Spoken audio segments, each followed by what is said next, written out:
আসসালামু আলাইকুম। আপনাদের সাথে আছে আমি জুবায়ের হাসান। আজকের আলোচনা, সাগরে ভারতকে পাকিস্তানের চ্যালেঞ্জ, তুরস্কের যুদ্ধজাহাজ ও চীনের সাবমেরিনে সজ্জিত হচ্ছে পাকিস্তান, এবং চীনের সাথে পাকিস্তানের নৌশক্তির সম্পর্ক কতটা গভীর হচ্ছে তার পর্যালোচনা। আরব সাগর, বঙ্গোপসাগর এবং বৃহত্তর ভারত মহাসাগরে ভারতীয় নৌশক্তিকে মোকাবেলা করার জন্য প্রস্তুত হচ্ছে পাকিস্তান। তুরস্ক এবং চীনের সহায়তায় পাকিস্তান তার নৌশক্তিকে ক্রমান্বয়ে শক্তিশালী করে তুলছে। পাকিস্তান এখন তুরস্কের কাছ থেকে অত্যাধুনিক যুদ্ধজাহাজ বদর, খাইবার, বাবর এবং তারিক এসব নামের নাভাল করভেট কিনছে। এই চারটি নাভাল করভেট একেবারে সর্বাধুনিক এবং সর্বোচ্চ আন্তর্জাতিক মানের যুদ্ধজাহাজ। উল্লেখ্য যে ২০২০ সালে আঙ্কারা ও ইসলামাবাদের মধ্যে চারটি করভেট নির্মাণের চুক্তি স্বাক্ষরিত হয়। পাক তুর্কি এই যৌথ নির্মাণ প্রকল্পের নাম Pakistan navy national ship project, যার তুর্কি নাম দেওয়া হয় পিএন মিলগেম প্রকল্প। এই পিনগেম প্রকল্পের অধীনে দুটি যুদ্ধজাহাজ তুরস্কের ইস্তাম্বুল নাভাল শিপইয়ার্ডে তৈরির সিদ্ধান্ত হয় এবং বাকি দুটি যুদ্ধজাহাজ পাকিস্তানের করাচি শিপইয়ার্ডে তৈরির সিদ্ধান্ত হয়। ইতিমধ্যেই এই মিলগেম প্রকল্পের প্রথম জাহাজ পিএনএস বাবর ২০২৪ সালের এপ্রিলে সফলভাবে গোলাবর্ষণ পরীক্ষা সম্পন্ন করার পর তা পাকিস্তানের নৌবহরে যোগ দিয়েছে। এটি তুরস্কের ইস্তাম্বুলে তৈরি করা হয়। এরপর এই মিলগেম প্রকল্পের দ্বিতীয় জাহাজ পিএনএস খাইবার সাগরে ভাসার জন্য সম্পূর্ণ প্রস্তুত হয়েছে এবং তা ২০২৫ সালেই আর কিছুদিনের মধ্যে পাকিস্তানের নৌবাহিনীতে সংযোজিত হতে চলেছে। এই যুদ্ধজাহাজটিও ইস্তাম্বুলে তৈরি করা হয়েছে। গত ২৭ অক্টোবর তুর্কি সংবাদ মাধ্যম দ্য ডেইলি সাবাহ জানায় যে পাকিস্তান নৌবাহিনীর জন্য তুরস্কে নির্মিত যুদ্ধজাহাজ পিএনএস খাইবার সম্প্রতি সফলভাবে গোলাবর্ষণ পরীক্ষা সম্পন্ন করেছে। এই সফল গোলাবর্ষণ পরীক্ষার পর পিএনএস খাইবার যুদ্ধজাহাজটি এখন তুরস্কের নৌবাহিনীর সঙ্গে যৌথ কার্যক্রম পরিচালনা করবে। এরপর তা করাচিতে যাবে চূড়ান্ত হস্তান্তর প্রক্রিয়ার জন্য। দ্য ডেইলি সাবার ওই রিপোর্টে আরও উল্লেখ করা হয় যে গোলাবর্ষণ পরীক্ষায় খাইবার যুদ্ধজাহাজটি সাগর, স্থল ও আকাশের লক্ষ্যবস্তুতে অত্যন্ত নিখুঁতভাবে আঘাত হানে। লাইভ ফায়ার পরীক্ষায় জাহাজটির ৭৬ মিলিমিটারের মেইন কামান স্থলভাগের নির্ধারিত লক্ষ্যবস্তুতে সরাসরি আঘাত হানে। এছাড়া ২৫ মিলিমিটারের স্টপ রিমোট কন্ট্রোলড স্ট্যাবিলাইজড গান সিস্টেম পৃষ্ঠতল লক্ষ্যবস্তুতে একই রকম নিখুঁত আঘাত হানে। সার্বিক ফলাফলে খাইবার যুদ্ধজাহাজটি উচ্চ প্রযুক্তিগত দক্ষতা, সিস্টেম একীভূতকরণ এবং কার্যকর নির্ভরযোগ্যতা প্রদর্শন করে। রিপোর্টে আরও উল্লেখ করা হয় যে খাইবার যুদ্ধজাহাজে তুরস্কের প্রতিরক্ষা সফটওয়্যার ও ইলেকট্রনিক্স কোম্পানি হ্যাভেলসান অত্যাধুনিক অ্যাডভেন্ট কম্ব্যাক্ট ম্যানেজমেন্ট সিস্টেম এবং field star ship data distribution system সরবরাহ করেছে। আর এই জাহাজের মাধ্যমে চালানো পরীক্ষার ফলাফল স্পষ্টভাবে প্রমাণ করে যে পিএন মিলগেম প্রকল্প প্রযুক্তিগতভাবে পরিপক্ক, সিস্টেম সমন্বয়ে সফল এবং অত্যন্ত নির্ভরযোগ্য। যাই হোক, পাকিস্তান তুরস্ক যৌথ যুদ্ধজাহাজ নির্মাণের এই মিলগেম প্রকল্পের তৃতীয় জাহাজ পিএনএস বদর বর্তমানে করাচি শিপইয়ার্ডে নির্মাণের শেষ পর্যায়ে রয়েছে। এর প্রথম সমুদ্র পরীক্ষা ২০২৫ সালের ডিসেম্বরে শুরু হবে। এরপর তা সাগরে ভাসানো হবে। আর সর্বশেষ চতুর্থ যুদ্ধজাহাজ পিএনএস তারিকও করাচি শিপইয়ার্ডে নির্মাণাধীন রয়েছে। এর পরীক্ষামূলক কার্যক্রম ২০২৬ সালের শেষের দিকে শুরু হবে। অর্থাৎ ইস্তাম্বুলে তৈরিকৃত দুটি যুদ্ধজাহাজ সম্পূর্ণভাবে প্রস্তুত হয়েছে, আর করাচিতে বাকি দুটি যুদ্ধজাহাজ নির্মাণের ফিনিশিং স্টেজ বা শেষ পর্যায়ে রয়েছে। সুতরাং এভাবে পাক তুর্কি যুদ্ধজাহাজ নির্মাণের যৌথ প্রকল্প সফল হতে চলেছে। আর এই চারটি অত্যাধুনিক যুদ্ধজাহাজ পাকিস্তান নৌবাহিনীকে যথেষ্ট শক্তিশালী করবে, যা আরব সাগর, বঙ্গোপসাগর তথা বৃহত্তর ভারত মহাসাগরে ভারতীয় নৌবাহিনীকে চ্যালেঞ্জ জানাবে।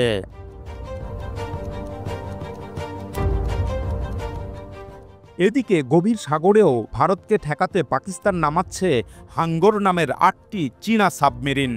চীন পাকিস্তান সামরিক সহযোগিতা প্রকল্পের অধীনে তৈরি প্রথম ব্যাচের হাঙ্গর সাবমেরিনগুলো 2026 সালের মধ্যেই পাকিস্তান নৌবাহিনীর কার্যক্রমে যুক্ত হবে। গত 2 নভেম্বর চীনের সংবাদ মাধ্যম গ্লোবাল টাইমসে প্রকাশিত এক সাক্ষাৎকারে পাকিস্তান নৌবাহিনীর প্রধান অ্যাডমিরাল নাভিদ আশরাফ একথা জানান। তিনি বলেন, হাঙ্গর সাবমেরিন প্রকল্পটি খুবই সফলভাবে এগিয়ে যাচ্ছে। উল্লেখ্য যে পাকিস্তান তার নৌশক্তির সক্ষমতা বাড়ানোর জন্য 2015 সালে চীনের সঙ্গে 8টি হাঙ্গর সাবমেরিন কেনার চুক্তি স্বাক্ষর করে। এর মধ্যে প্রথম 4টি সাবমেরিন চীনে নির্মিত হবে এবং বাকি 4টি পাকিস্তানে তৈরি হবে।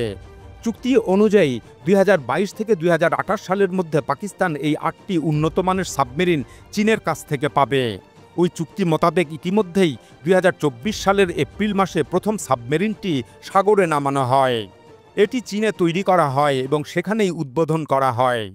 এরপর 2025 সালের মার্চ ও আগস্ট মাসে যথাক্রমে দ্বিতীয় ও তৃতীয় সাবমেরিন সাগরে নামানো হয়।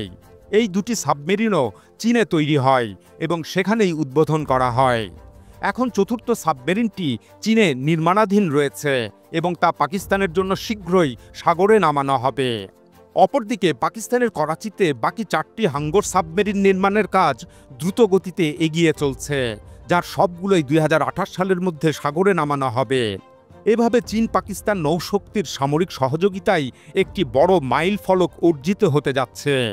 দৃশ্যত বোঝা যাচ্ছে যে চীন পাকিস্তানকে শুধুমাত্র যুদ্ধবিমান, ক্ষেপণাস্ত্র এবং আকাশ প্রতিরক্ষা ব্যবস্থাতেই শক্তিশালী করে তুলছে না, সেই সাথে সাগর শক্তিতেও পাকিস্তানকে মজবুত করে তুলছে চীন। এখানে উল্লেখ্য যে পাকিস্তান তার নৌশক্তিকে মজবুত করতে চীনের সাথে কেবলমাত্র এই 8টি সাবমেরিন প্রকল্পেই সংযুক্ত হয়নি। এই সাবমেরিন প্রকল্প ছাড়াও পাকিস্তান চীনের কাছ থেকে এর আগে ফ্রিগেট যুদ্ধজাহাজ ক্রয় প্রকল্পে সংযুক্ত হয়েছে। পাকিস্তান চীনের কাছ থেকে টাইপ 054AP ফ্রিগেট কিনেছে। উল্লেখ্য যে ফ্রিগেট যুদ্ধজাহাজ করভেট যুদ্ধজাহাজের চেয়ে আকারে বড় এবং তা গভীর সমুদ্রে যুদ্ধ করতে পারঙ্গম। অর্থাৎ পাকিস্তান তুরস্কের কাছ থেকে যে 4টি অত্যাধুনিক করভেট যুদ্ধজাহাজ কিনছে তার চেয়ে চীনা ফ্রিগেটগুলো আরও শক্তিশালী এবং ভয়ঙ্কর। এই চীনা ফ্রিগেট ক্রয় পাকিস্তান চীন নৌ সরঞ্জাম সহযোগিতার আরেকটি বড় সাফল্য। এ প্রসঙ্গে পাকিস্তান নৌবাহিনীর প্রধান অ্যাডমিরাল আশরাফ গ্লোবাল টাইমসকে বলেন, চীনের তৈরি এই ফ্রিগেটগুলো বহুমুখী যুদ্ধে পারদর্শী। এই ফ্রিগেটগুলো ইতিমধ্যেই পাকিস্তান নৌবাহিনীতে সংযুক্ত হয়েছে এবং এই ফ্রিগেটগুলো আমাদের নৌবাহিনীর সবচেয়ে আধুনিক যুদ্ধজাহাজগুলোর মধ্যে অন্যতম। তিনি বলেন, এই ফ্রিগেটগুলো পাকিস্তান নৌবাহিনীর বহুমাত্রিক যুদ্ধ ক্ষমতাকে অনেক গুণ বাড়িয়েছে, বিশেষ করে আকাশ প্রতিরক্ষা, সাবমেরিন বিরোধী যুদ্ধ এবং সামুদ্রিক নজরদারিতে সক্ষমতা বাড়িয়েছে। চীনা উৎপাদিত নাভাল প্ল্যাটফর্মগুলো এবং এর যুদ্ধ সরঞ্জামাদি অত্যন্ত নির্ভরযোগ্য, প্রযুক্তিগতভাবে উন্নত এবং পাকিস্তান নৌবাহিনীর প্রয়োজন অনুযায়ী উপযুক্ত। এসব নাভাল যুদ্ধ সরঞ্জামগুলোর কর্মক্ষমতা ও প্রযুক্তিগত সক্ষমতার বিষয়ে পাকিস্তান নৌবাহিনীর অভিজ্ঞতা খুবই ইতিবাচক। অ্যাডমিরাল আশরাফ উল্লেখ করেন যে পাকিস্তান নৌবাহিনীর আধুনিকায়নের পথে চীন এক বিশ্বস্ত অংশীদার। চীনে তৈরি উন্নত ফ্রিগেট ও সাবমেরিন যুক্ত হওয়ার ফলে পাকিস্তান নৌবাহিনীর কার্যপরিধি, বহুমুখী যুদ্ধ ক্ষমতা এবং প্রতিরোধ ক্ষমতা উল্লেখযোগ্যভাবে বেড়েছে। অ্যাডমিরাল আশরাফ সাগরে চীনের সাথে পাকিস্তানের সামরিক সহযোগিতায় উচ্ছ্বাস প্রকাশ করে বলেন, আধুনিক যুগে নতুন প্রযুক্তি যেমন মানববিহীন সিস্টেম, কৃত্রিম বুদ্ধিমত্তা এবং উন্নত ইলেকট্রনিক যুদ্ধ ব্যবস্থা এসব ক্রমেই গুরুত্বপূর্ণ হয়ে উঠছে।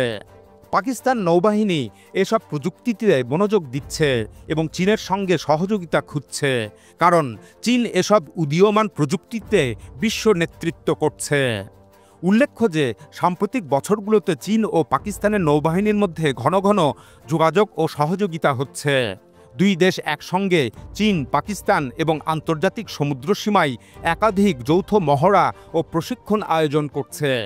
এসব মহড়ায় সন্ত্রাসবিরোধী অভিযান, জলদস্যু দমন, নৌ সরবরাহ, যুদ্ধজাহাজ পরিচালনা, যোগাযোগ সমন্বয় এবং যৌথ অনুসন্ধান ও উদ্ধার অভিযান অন্তর্ভুক্ত।